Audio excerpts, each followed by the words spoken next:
जिस तरह कॉम्प्लीमेंट कर रहा है ना आज ये पिंक नेल पेंट मेरे फिंगर्स को, उसी तरह कॉम्प्लीमेंट करते हैं एक दूसरे को गहना और सूर्या। अच्छी लगती है ना इन दोनों की जोड़ी।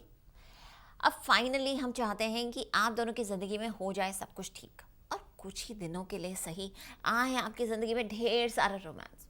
आप भी यही चाहते हैं ना?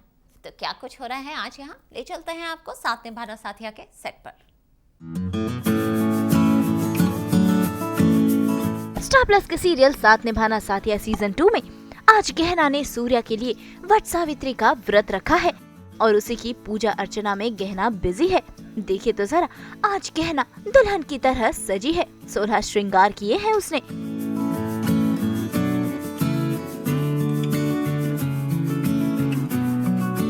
अगर वो नहीं पहनते हैं तो लाल सुहागन की निशानी मानी जाती है, लाल रंग, और उस हिसाब से लड़कियां रेडी होती है। तो मैंने भी आज वो सुहागन की तरह, मैंने अपना शादी का जोड़ा तो नहीं पहना है, बट अपनी सुहागन की जो एक लाल रंग की निशानी होती है वो लाल साड़ी पहनी है, लाल बैंगल्स जूड़ा पहना है और मेहंदी लगाई है और सिंदूर भर के लगाया है, और ये सारी चीज़ें एक सुहागन की निशानी होती है, लाल बिंदी।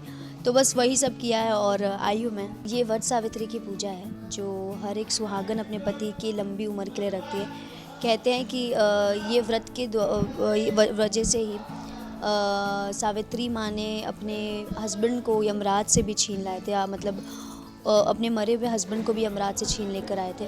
तो इसमें बहुत शक्ति होती है और ये अपने पति की सलामती और उनकी लंबी उम्र के लिए होता है। तो आज मैंने यही रखा है सूर्या के लिए, और अब इसके बाद हमें कोर्ट भी जाना है तलाक के लिए। तो बस मैंने वो व्रत रखा है अपने दिल से और श्रद्धा से।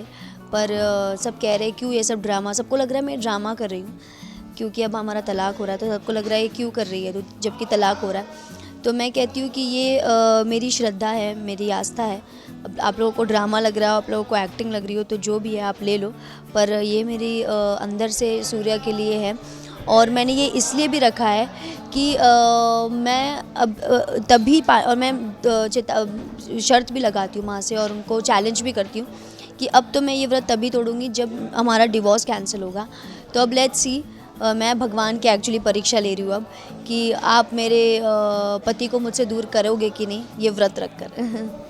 नो आइडिया, क्योंकि मेरे और सूर्य के बीच में कम्युनिकेशन गैप इतना बढ़ गया है कि नहीं वो मुझे सुनना चाहते हैं। मैं जितनी बार भी उनके पास जाती हूँ वो मुझे सुनना तो दूर, वो मुझे देखना भी नहीं चाहते। तो इतना कम्युनिकेशन गैप है। तो आई डोंट नो अब वो वहाँ पे मेल्ट होंगे नहीं होंगे, वो यू नो दैट मोमेंट जो होता है जहाँ पे डिसीजन सुनाया जाता है, वो तब डिफेंस करेंगे नहीं करेंगे पता नहीं। पर या मैंने तो सोच लिया है, मैंने तो ठान लिया है कि डिवोर्स नहीं होगा। तो बस मैं इसी मुद्दे के साथ अड़ी रहूँगी कि डिवोर्स नहीं होगा नहीं होगा, और मैं अपना ना सारा दम लगा दूँगी और डिवोर्स नहीं करवाऊँगी। यहाँ मेरा फ्रेंड है, अगस्त है, जिसके साथ मिलकर मैंने सारे प्रूफ्स इकट्ठा किए थे, जिसके साथ उसने क्योंकि वो एक लॉयर है और उसने मेरी काफ़ी हेल्प की है कि क्या क्या चीज़ें हमें अपने साथ रेडी रखनी होगी हम जब जाएंगे कोर्ट एक तलाक के लिए। तो वो सारी चीज़ें हमने प्रिपेयर करके रखी है और हम अब देखते हैं जब हम वहाँ पहुँचेंगे तो किसका पल्ला ज़्यादा भारी होगा, मेरा या सासू माँ का। तो उस हिसाब से उसी की झोली में गिरेगा सूर्या। अगर सासू माँ का पल्ला भारी होगा तो सूर्या वहाँ गिरेगा, मेरा पल्ला भारी होगा तो सूर्या यहाँ गिरेगा। तो सूर्या एक्चुअली एक फुटबॉल है अभी। पता नहीं उसको जो खींच कर ले जाकर जिसने अपनी बास्केट में पहला डाल दिया सूर्या उसका। तो अब बस वही देखते हैं ये बॉल कौन जीतेगा और ये बॉल किसके कोर्ट में जाएगा। वैसे वट सावित्री की पूजा के साथ साथ आज कोर्ट में सूर्या और गहना के तलाक का फैसला भी होना है, इसीलिए घर वाले गहना को खरी खोटी सुनाते हैं और उसकी इस पूजा अर्चना को ड्रामे का नाम देते हैं। लेकिन गहना को पता है कि उसने सच्चे दिल से सूर्या के लिए ये व्रत रखा है। तो भाई अब देखना होगा कि गहना का ये वट सावित्री का व्रत कुछ चमत्कार करता है और क्या रुक जाता है गहना और सूर्या का तलाक।